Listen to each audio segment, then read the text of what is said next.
Good morning. So, let's talk about having no friends in the country, no friends on the homestead. Even, when you get to be my age and you're retired, you definitely don't have any friends. Are you going to be able to do that? How much of a social butterfly are you? Are you in the middle of things with, a big group of people? Or are you really comfortable living with no friends out in the country? Welcome to Goose Pond Hideout with Rob.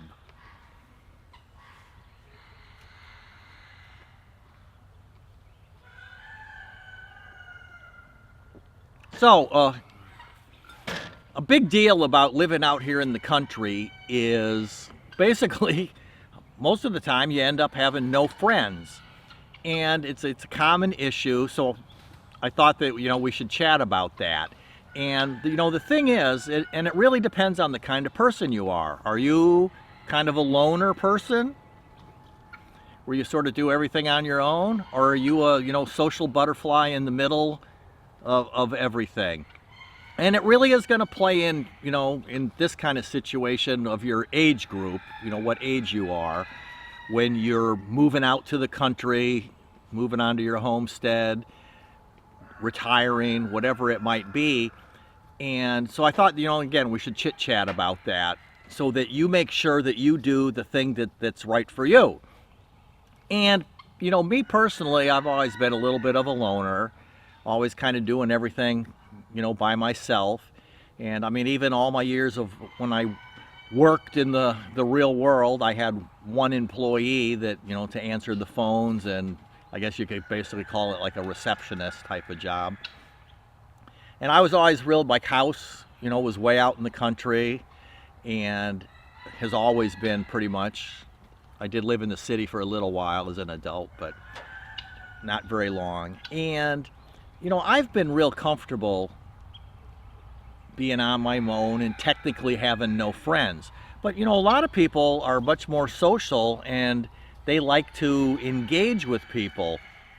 And you hear stories all the time about folks that retire and then end up, quote, going back to work because they need that engagement with other people. They need that interaction. So what can you do?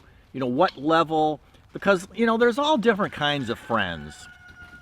And you have your shallow, superficial, just acquaintancey kind of people.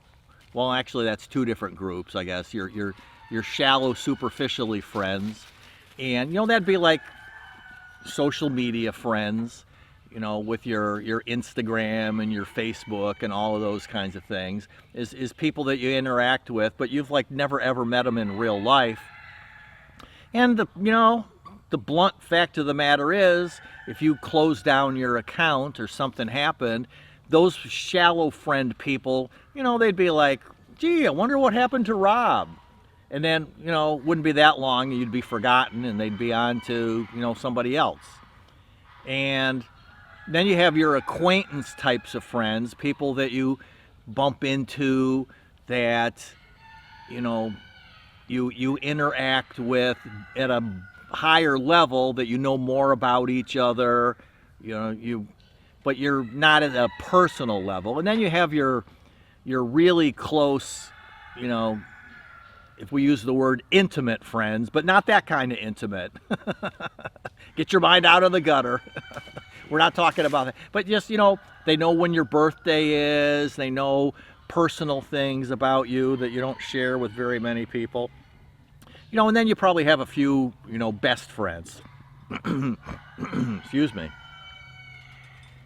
And, of course, when you quit your job or you move out to the country, you're going to kind of leave those friends behind, and they're not going to be hanging out with you as much. And, so what can you do if you want to have an engagement level with people? And again, I'm pretty much a loner. I like being here all by myself, just the two of us, my wife and myself. And we just chat with each other about the silliness of the world or whatever. And I'm perfectly, well, the two of us, we're perfectly comfortable not engaging. I got the gates closed. We closed our gates. And then if, we used to always use the joke, well, if anybody wants to come visit, we'll tell them they can't because of its biosecurity, right? Biosecurity, we got to keep the chickens in that safe. It just popped into my head that there used to be I don't think it's on anymore, just reruns maybe, but I think the show was called House Hunters. And it's completely scripted, completely, staged fake TV show. Hey, Tank. Animals are all around me here. So, staged fake show where, a couple or a family, typically as a couple, they're looking at 3 houses. And then by the end of the show, they pick one of them, to buy and live in. And of course, it's completely fake. Usually the couple's already bought the house before they even film the show, and they just throw the other 2 in there. But it really is a good show if you're thinking about, and again, we watched this, years ago. But because it does help you say, oh, look at, those are things that, I might not have ever thought about, that I should look and make sure those are good, or, we don't want those because those are bad. So, I mean, it was a fun show to watch. But, the couple would typically, we would just laugh and laugh because it'd be like, they're 25 years old, and one of them is a part-time dog walker, and the other one is a barista in a coffee shop. Not that there's anything wrong with those kinds of careers, right? Everybody, they need to be filled. Somebody needs to do them. But then, like, the budget for their first house is $800,000. It's like, okay.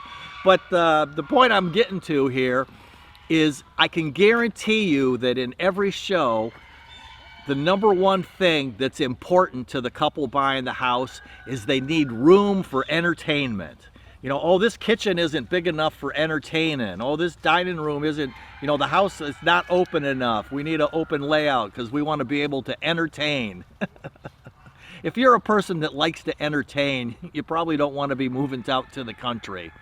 And but I mean, so what could you do if you do want to interact with some people at whatever level? Is, church. Sunday, you go to, if you belong to a church out in the country here, church is really important. So if you belong to a church, you can, interact with people and have, friendships, maybe do potlucks or something like that. A lot of volunteering. If you're in a position, I mean, look at good old Jimmy Carter, with his volunteering and that. So volunteering is definitely a way that you can engage with like-minded people, if you're into something really big. And, family, if you're older, maybe you can spend time with the grandkids and engage with them. There's just a lot of different things that you could do in that regard.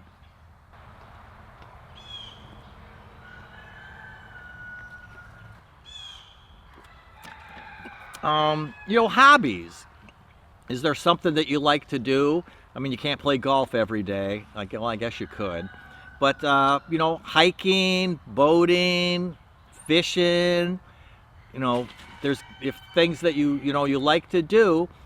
Maybe you can join, some sort of club or something like that. And is you can have some friends that way, because the last thing I want you to do is have to be a greeter at Walmart or something like that, right? And so that you can be around people if that's something that you need.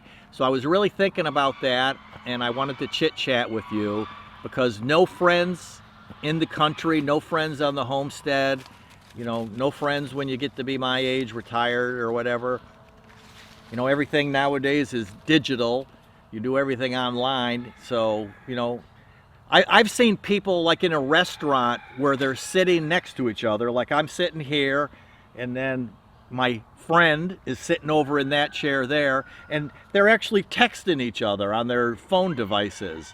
And there, you know, you could just be, hey, what's, you know, how'd you do today? What happened in the afternoon? And, you know, you could actually have a conversation in real life, and, you know, they're chatting on their phones even though they're next to each other. So that's the digital world that we live in.